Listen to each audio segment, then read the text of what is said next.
Oh, hold up. This is not a video of where I'm playing.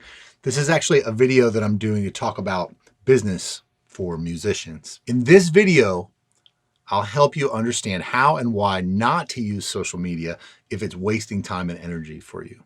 I'll also give you some guidelines to make sure that if you're using it, it's worth the time and energy you spend.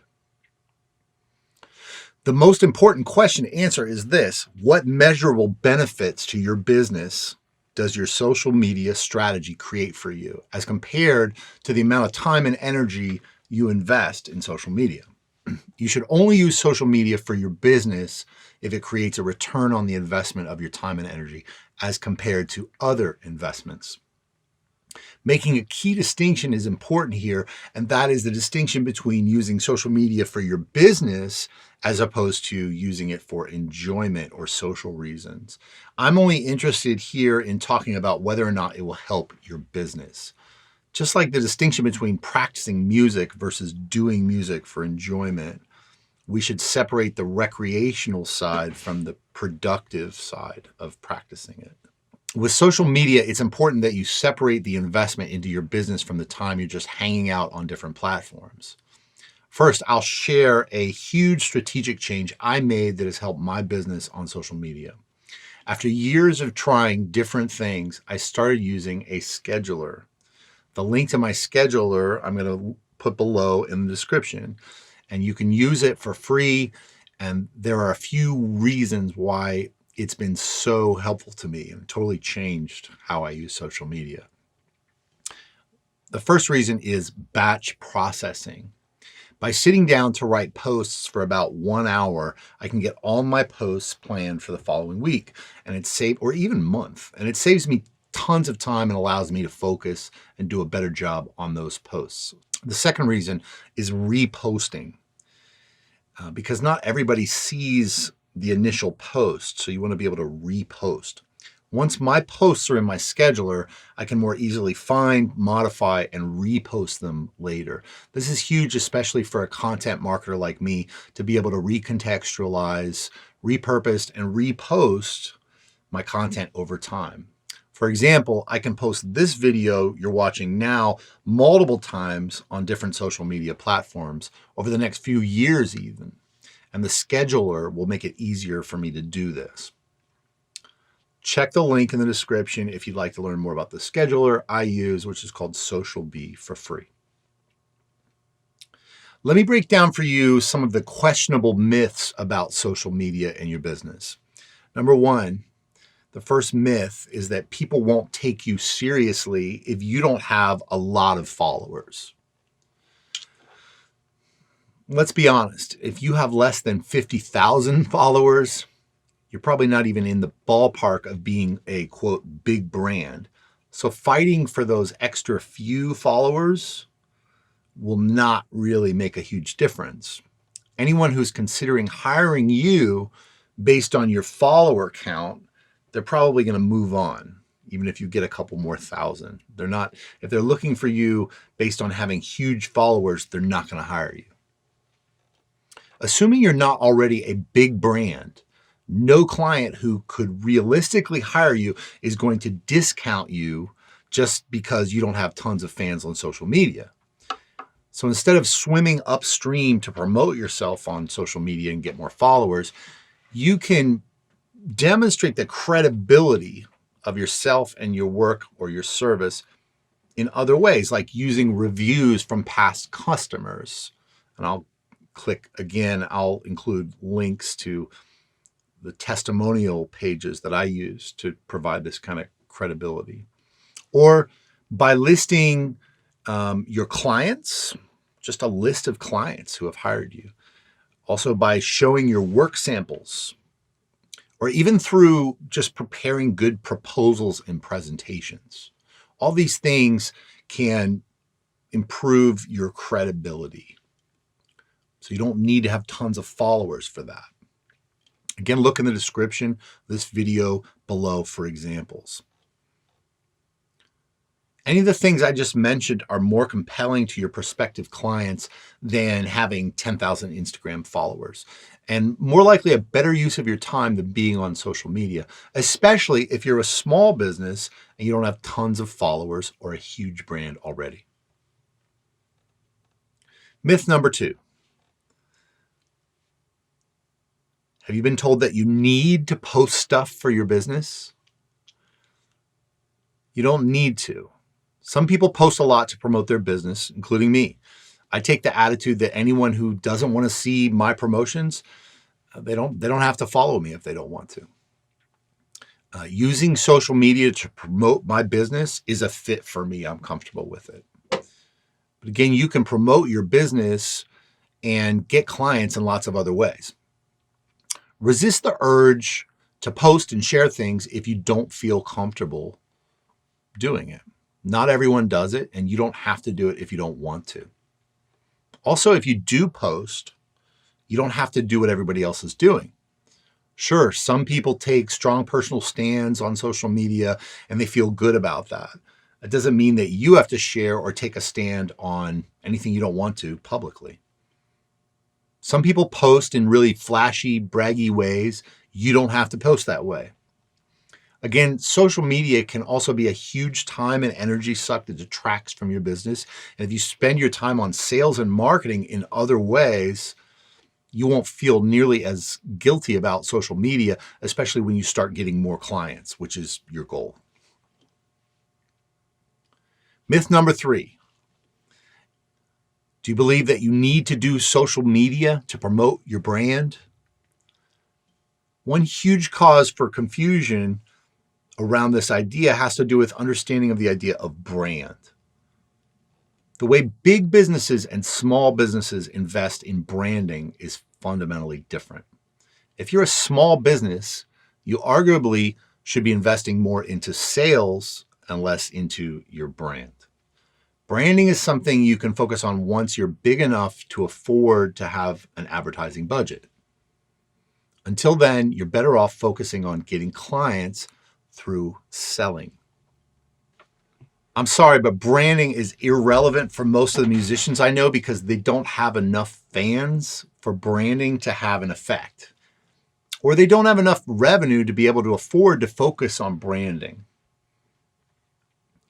To get my free report on sales training for musicians and freelancers, click the link on this video in the description. Myth number 4. Do you think that you must use your social media platform to take a stand? Do you sometimes see controversial posts on social media and feel tempted to weigh in on every sensitive subject? And then do you worry about the consequences of taking a stand on something that others might misinterpret or disagree with? Do you worry that if you don't take a stand, you'll be a bad person because you should be taking a stand? I used to worry about this. I used to worry about what people might think about me when I would or wouldn't take a stand on this or that controversial discussion on social media. And then I'd spend time afterwards worrying about what I said or didn't say and arguing with people or revising my posts. Well, at this point, I've pretty much figured out my line, what I care to stand up for and what I don't have time for. And I've chosen not to worry so much about what people think. It's a vortex otherwise that will waste your time and energy if you let it. And I can't afford to waste that much time and energy. But that's just me. I'm 47 years old. I have the experiences, marketing and selling my business online. So I may be in a different place than you are. The line you set is your choice to draw where you want it. I found the line between where I share and where I don't share, but that line may change. In fact, it is changing. I may start sharing new things or I may stop sharing old things. I can decide to move that line wherever it feels right to me. And I have and will regret sharing some things, but I just see that as part of the cost of doing business and sticking your neck out there, especially when you've chosen to put yourself out there as a content marketer like I have. But here's something to keep in mind. When we share really personal things about ourselves, like political or religious opinions, for example, we will strongly repel some people and we will strongly attract other people.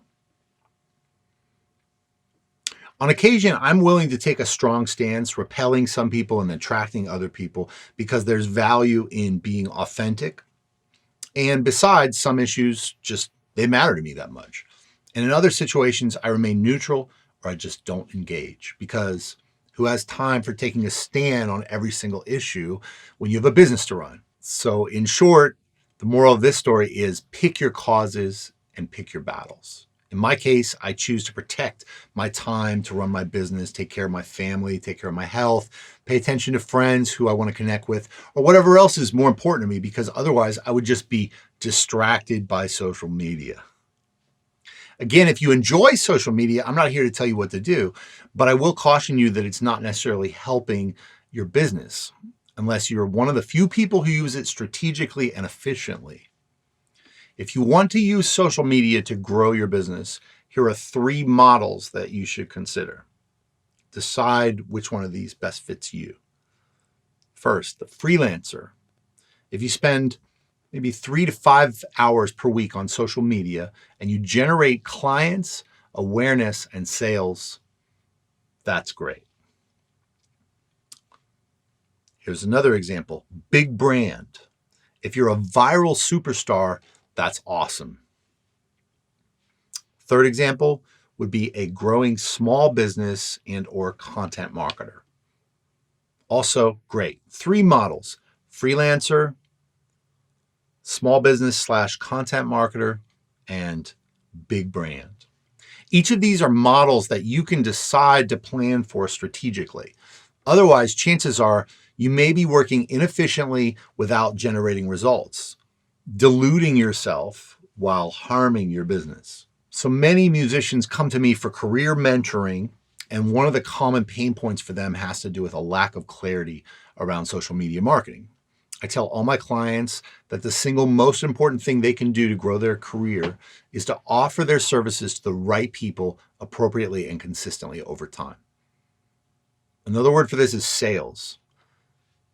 Most freelancers need to work on sales first and save marketing for later.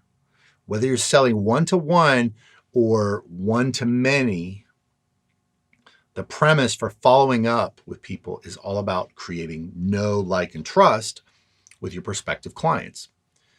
Most people aren't going to hire you if they can't learn more about you and your work. So you need to let your prospective customers see proof of the quality of your work and convince them that you're reliable so that they can count on you to deliver on your promises.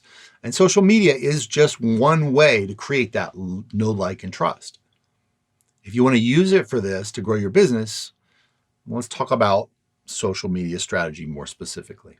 First of all, it's important to decide, what do you use social media for? What result do you hope to achieve from it? Here are some examples of business strategies related to the 3 models I shared above. 1, become a viral superstar.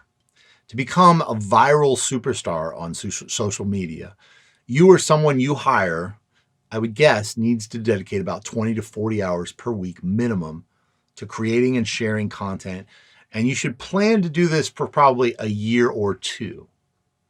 You should get a lot of training in social media marketing, decide on a strategy, give that strategy everything you have until you get feedback about whether it's working or not. If it's working, stay with it. If it's not working, pivot and try something else. But if you're not willing to follow through consistently on something like this, it will more likely hold you back in your business because you could be spending those 20 hours per week getting clients and making money in other ways. Now, if you want to become a content marketer, it's more of a small business content marketer. Content marketer is someone who either frequently or occasionally creates great content and then spends a lot of time presenting and promoting that content to the right people. The purpose of sharing the content is to allow people to know, like, and trust you, and ultimately to sell services and products. This post is an example. My team spends probably an average of 20 hours per week creating YouTube videos, blogs, podcasts, and even sheet music.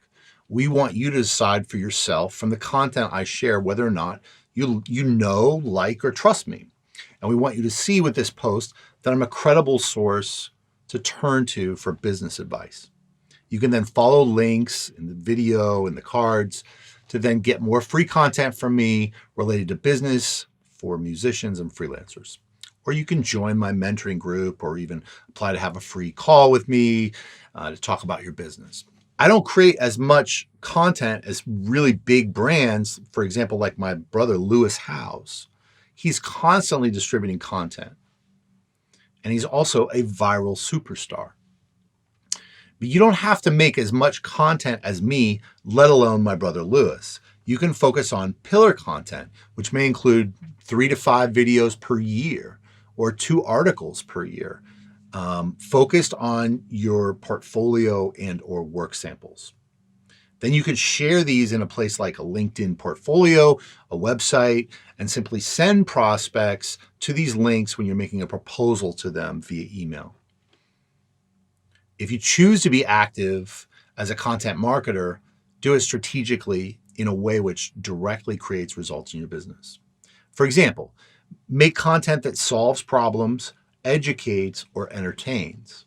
Make content which positions you as someone who is capable of providing a very specific service. Make it easy by including a call to action for someone to hire you or purchase a product from you.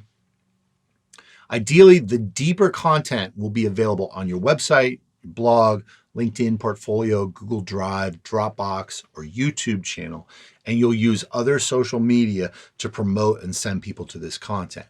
In some cases, you can simply post the content directly on Facebook or Twitter, but it makes sense to have it in a location which is evergreen, so you can keep sending people to it over time. If you're tired of feeling pressure to keep up with daily posts, this alternate strategy of creating thoughtful content once or twice monthly, or even less, could be a better fit for you. In this case, you could focus on creating videos or articles or promotions on occasion when you're able to get around to it, maybe once per month or twice per year even. It may feel more comfortable to you to do an in-depth promotion only when these major works are completed. For that matter, you could put a bit of time into the promotion itself and then spend a little bit on Facebook or YouTube ad to free you from spending tons of time on it and obsessing about it by personally sharing to every single group and engaging with every single person who likes it. The difference between a content marketer and someone who is wasting time on social media. A content marketer is generating leads and sales from content and posting content that's relevant to their business. If you're putting a lot of energy into posting photos or deep thoughts on social media and you're not selling anything, or you're not getting tons of likes and shares, it's probably a waste of time from a business perspective. You should consider spending all of that time doing something else that will actually drive sales. But remember, I'm coming from a small business perspective. The reality is that I see lots of people, including my music business, mentoring clients, wasting time on social media. And that's why I made this. Do you know what I tell them? I tell them to pick up the phone, meet a prospect for lunch, and make a pitch. Develop a service or a product and go sell it. Go serve real people. This is not to say that you can't become a content marketer or build your tribe or create digital offerings, launch Patreon or Kickstarter campaigns. But it is to say that you can't do those things easily or haphazardly. They take a lot of follow through. They take training. They take commitment. They take a willingness to offer your project or service without apology. This is what you'll need ultimately to grow your business, the willingness to sell, along with a clear sales and marketing strategy and clear goals that you follow through on consistently. If you want to grow your business, offer your services to the right people appropriately and consistently over time. You can use social media to amplify or help legitimize your offer, but you don't need to. Now, if you're a freelancer who wants to limit your time on social media to 3 hours a week, set those limits for yourself and decide on just a few select things you'd like to focus on social media. And then do those things within your 3 hours per week. The moral of the story is this. If social media drives you crazy, stop. Reevaluate what you want your strategy to be. Step back and decide where your lines are, and then get back into social media if and only if you're doing it on your terms with a clear expectation of outcomes and a totally clear conscience. If you can't decide which of these is a right fit for you, or you're still stuck about social media, it's a good idea to reach out and try to get some support. And you can connect with me one-to-one if you like. I'm going to put up a link for you to learn more about that right here. I'd love to hear what you think about this video, and please subscribe as well, because in addition to a lot of music tutorials and performances, I'm also committed to mixing in more music business advice on this channel. Thanks.